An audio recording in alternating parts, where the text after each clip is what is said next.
Mes amis, bien le bonjour. En consultation, je parle souvent à des femmes, surtout cadres, qui se plaignent de leur salaire. Et leur salaire est inférieur. Elles ont des raisons de croire.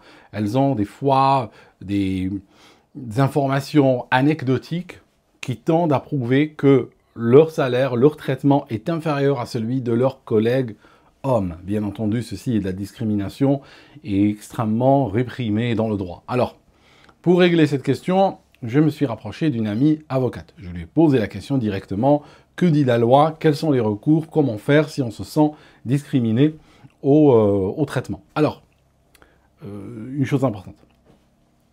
Elle a eu la gentillesse de me répondre. D'ailleurs, je vous donnerai ses coordonnées dans le descriptif de la vidéo et le commentaire épinglé. Si vous avez des questions ou vous avez un problème, allez lui parler, allez vers elle. Parce qu'il faut savoir une chose, cette vidéo est générale. Elle ne traite pas de sujets individuels que peuvent avoir les uns et les autres.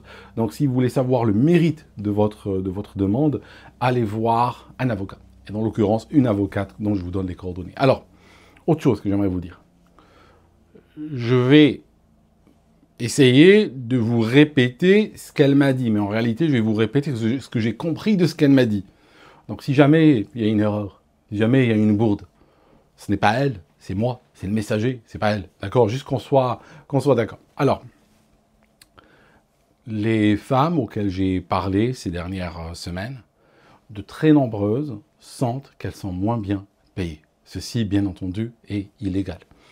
Je vous donne un exemple peut-être un petit peu loufoque au Royaume-Uni. Vous savez, nous devenons le pays des histoires loufoques. On a aujourd'hui une grande grève, une grève très dure, très suivie des éboueurs à Birmingham.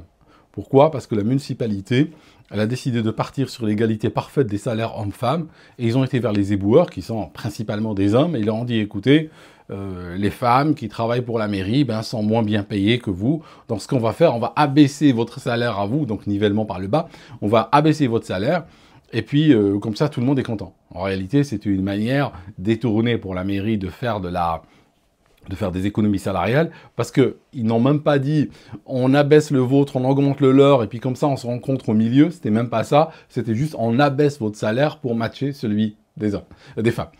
Alors, bien entendu, grève, rats, rongeurs, ville qui pue, tout ça, on se comprend. Maintenant, pour être clair, quand on parle de discrimination salariale, on est en train de comparer des gens qui travaillent à périmètre égal, qui font le même travail, à peu de choses près, d'accord? On ne peut pas comparer des gens qui viennent de départements différents, qui font des choses différentes et tout ça. C'est le premier point. L'autre point, c'est que quand on parle de traitement ou de salaire, il faut regarder un peu tout le package. Ça signifie on peut être discriminé sur le salaire, mais on peut aussi être discriminé sur autre chose. On peut être discriminé, par exemple, il y a des cas où des femmes ont été discriminées sur des primes de déplacement, où leur prime de déplacement à kilométrage égal, à déplacement égal, était inférieure à celle des hommes, par exemple. Mais c'est toujours délicat parce qu'il faut vraiment comparer le tout. Par exemple, il y a des gens qui décident de renoncer, on a ça au Royaume-Uni, on peut renoncer à une partie de ses vacances en retour d'un salaire plus élevé. D'accord? Donc, à ce moment-là, on peut avoir un décalage entre un collègue, mais ce n'est pas nécessairement de la discrimination, c'est tout simplement, nous avons des arrangements un petit peu différents. Voilà. Donc, il faut considérer le package entier pour pouvoir parler, ce qui fait qu'on ne va pas commencer à parler discrimination parce qu'il y a 35 € de différence. Il faut vraiment qu'il y ait une différence nette. Ça, c'est le premier point. Enfin, premier point, j'arrête pas de dire le premier point. Toute la vidéo sera faite de premier point. Alors, la problématique vraiment centrale, et c'est là où cette amie avocate m'a vraiment aidé à aller au-delà, et j'espère que ceci va vous aider, c'est la charge de la preuve. C'est-à-dire, ok, j'ai une présomption que je suis moins bien payé. Voilà, je suis moins bien payé, et je pense que on est dans un cadre de discrimination ici, parce que sur le plan objectif, il n'y a pas de différence entre mon travail et celui du collègue qui est mieux payé. Je fais comment pour le prouver? D'accord? Vous voyez bien que la charge de la preuve est très, très délicate, très difficile. On ne va pas me demander d'aller, en tant qu'employé, d'aller au tribunal avec les fiches de salaire de tout le monde, avec les dossiers financiers de la compagnie, pour montrer ça au juge et dire, regardez, telle ligne, telle ligne, telle ligne, vous voyez bien que je suis moins bien payé. Ce n'est pas comme ça que ça marche. Donc la justice reconnaît que l'employé est en situation de faiblesse dans ces choses-là par rapport à l'employeur. Donc, elle reconnaît cela. Et elle tente, comme souvent, elle va tenter de créer un système qui compense cette faiblesse. De sorte que un employé n'a pas besoin d'apporter la preuve formelle, n'a pas besoin d'apporter la preuve formelle et définitive. Comme je vous ai dit, les dossiers financiers et tout. Non, il n'a pas besoin d'aller jusque-là. Ce qu'il doit faire, c'est collecter suffisamment d'éléments pour fonder une présomption qui tienne la route. Typiquement, ça peut être des conversations, ça peut être des échanges avec des collègues ou des ex-collègues. Par exemple, tu sais, la technique, on va dire la plus forte, c'est par exemple contacter un ex-collègue qui est parti, surtout s'il n'était pas content de la compagnie, comme sont souvent ceux qui partent. Et donc lui dire, voilà, est-ce que tu peux m'aider, tout ça, j'ai envie de leur clouer les couilles au mur, n'est-ce pas? Et donc, est-ce que tu peux pas m'aider à le faire? J'ai besoin d'informations, j'ai besoin de savoir. Tu as besoin d'infos, d'accord? Donc, tu collectes le maximum d'informations que tu peux faire. Tu prends ça à la justice. Tu vas vers la justice. Si tu vas vers la justice, typiquement, tu dois aller avec quelqu'un. Tu ne peux pas aller tout seul. Tu dois prendre un avocat avec toi. Tu ne peux pas aller tout seul. Bon, enfin, tu peux toujours, mais dans l'idéal, il vaut mieux faire passer ton dossier par un conseiller, un conseil qui va regarder et te dire si ce que tu as tient la route, ou si tu as besoin de le potasser encore plus, si tu as besoin de travailler encore plus et ramener encore plus d'éléments pour pouvoir intéresser ou aiguiser l'intérêt de la justice. Et alors là où ça devient intéressant, c'est que si tu arrives avec ta présomption et les éléments qui soutiennent cette présomption, la charge de la preuve va soudainement s'inverser. Ça signifie on va convoquer ton employeur et on va exiger de lui qu'il prouve que cette différence de traitement n'est pas basée sur une discrimination, mais sur des éléments d'appréciation objectifs. Ça signifie que ce sera à lui de prouver que ta présomption est fausse. Et il doit apporter des éléments, il doit apporter des papiers, il doit apporter tout ce qu'il faut, les dossiers, tout ça. Et ça se retrouve devant le juge, tu vois. Donc en fait, l'employeur sera en position de faiblesse. Alors, qu'est-ce qu'il risque? Le risque est énorme.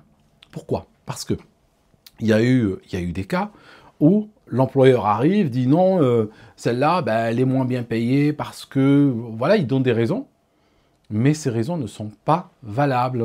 On sent au niveau de la justice que c'est des raisons qui ont été fabriquées a posteriori, juste pour pouvoir se sortir de cette situation, juste pour pouvoir aller devant le juge et essayer de sortir, voilà, tranquille.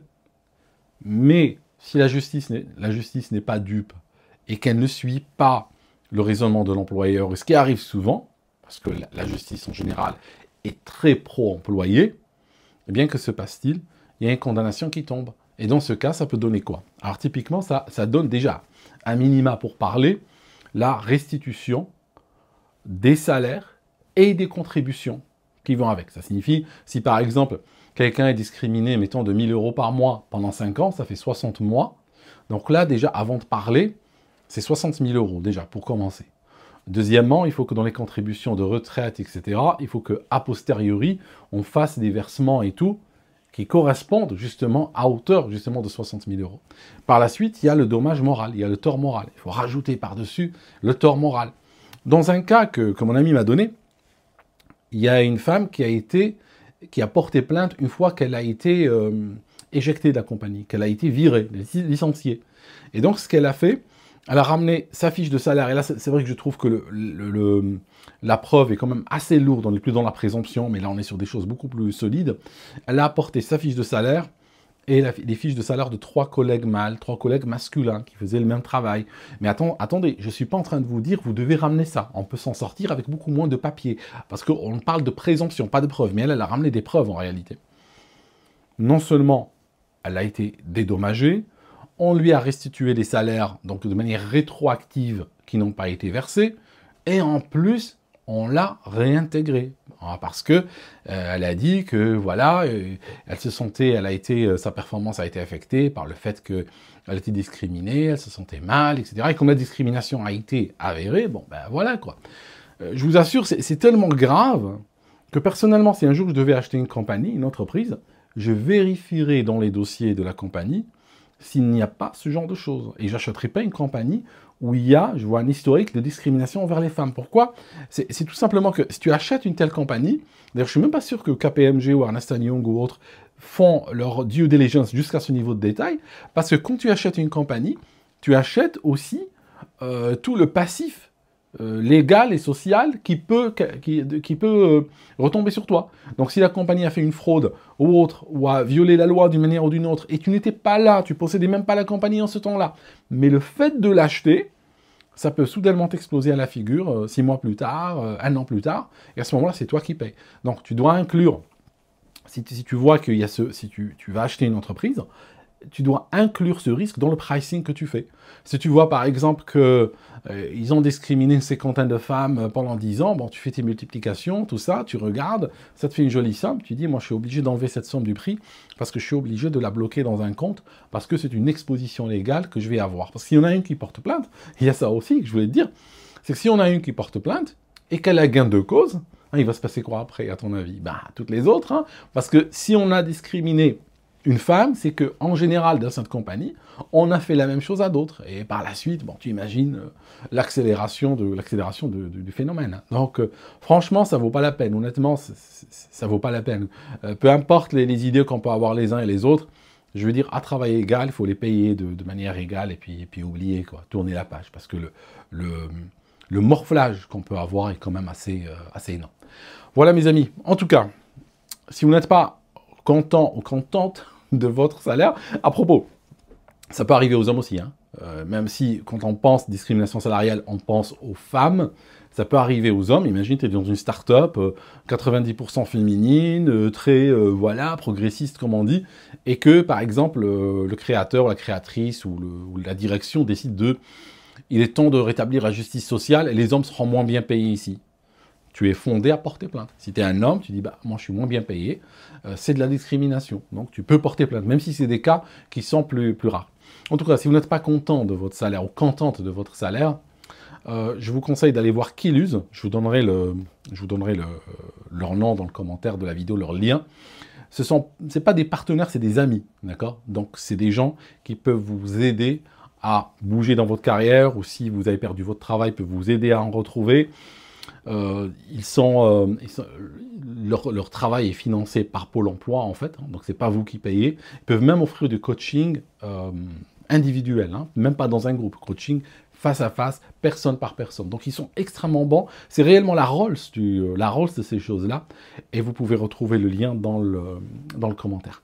En tout cas, merci d'avoir écouté cette vidéo jusqu'ici. Et si vous pensez que vous êtes discriminé sur le salaire et tout, balancez vos commentaires, ou bien contactez l'avocate dont je vous donne le lien également. Merci mes amis, on se voit dans une autre vidéo.